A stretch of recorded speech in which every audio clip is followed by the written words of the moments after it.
The night was heavy with darkness, an inky shroud that swallowed my world. Inside my dimly lit room, I lay in my bed, trapped in the oppressive grip of sleep paralysis. It had become a nightly ordeal, a haunting routine that tormented me relentlessly. Unable to move a muscle, my heart raced as I stared helplessly at the shadows dancing on the walls. The clock on my nightstand read 3:33 a.m., a number that had become synonymous with my nightly affliction. It was as if some malevolent force took pleasure in ensuring I never had a peaceful night's rest. Tonight, however, was different. The air seemed thicker and suffocating, and the shadows in my room appeared more menacing than ever. I could feel an unsettling presence lurking in the corners, something that did not belong to the waking world. A low, guttural growl echoed from the foot of my bed. My eyes widened with terror as I saw a grotesque figure emerge from the darkness. It was a hulking, shadowy silhouette, its eyes burning with malevolence.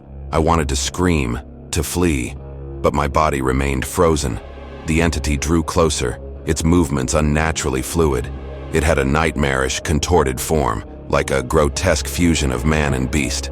Closer it came until it hovered mere inches from my paralyzed form. It whispered words that clawed at my sanity, incomprehensible and menacing. In the distance, the faint creaking of the floorboards intensified, like footsteps approaching from the hallway. My heart pounded harder. My mind raced, desperately trying to make sense of the horror unfolding before me. Suddenly, the figure lunged, its clammy spectral hands closing around my throat.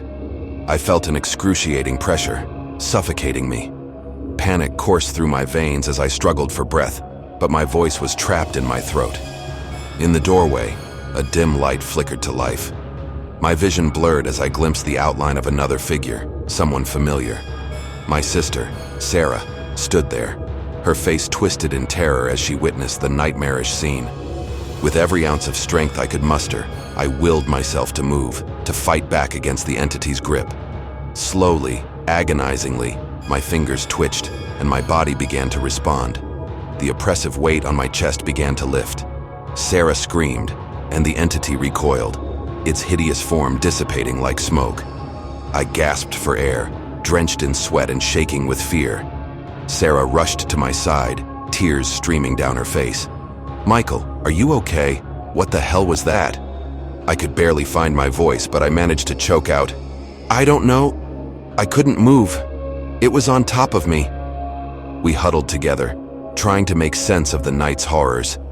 Sarah refused to leave my side, and we both knew that something malevolent had visited us that night. The following weeks were filled with dread and anxiety. Every night I faced the same sleep paralysis, but the malevolent entity did not return.